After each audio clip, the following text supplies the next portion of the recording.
RS Praveen Kumar ఇప్పుడు తెలంగాణలో hot topic గా మారారు. రెండేళ్లుగా బీఆర్ఎస్ అధినేత కేసీఆర్ ను కార్నర్ చేస్తూ వచ్చిన ఆయన పార్లమెంటు ఎన్నికల నేపథ్యంలో ఒక్కసారిగా యూటర్న్ తీసుకోవడం విమర్శకులకు ఆయుధమిచ్చినట్లయింది.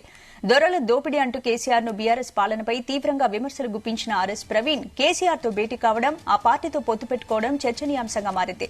ఆర్ఎస్ ప్రవీణ్ చర్యలను తీవ్రంగా తప్పుపడుతూ రిటైర్డ్ ఐఏఎస్ ఆకునూరి మురళి, ధర్మ సమాజ్ పార్టీ అధ్యకుడు విశారదన్ మహారాజ్ ట్వీట్లతో విరుచుకుపడ్డారు. కేసీఆర్ పై చేసిన యుద్దమంతా బూటకం, నాటకం, పచ్చి బోగస్ అని తేలిపోయిందన్నారు.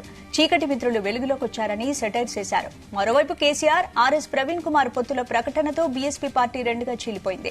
ప్రవీణ్ నిర్ణయంపై సొంత పార్టీ నేతలు మండిపడుతున్నారు. పదవి కోసం ఇంతలా దిగజారడం ఏంటని విమర్శిస్తున్నారు.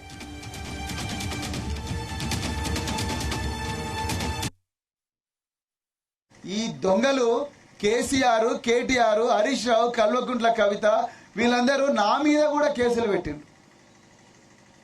నేనంట 25,000 రూపాయల దొంగతనం చేసినంట.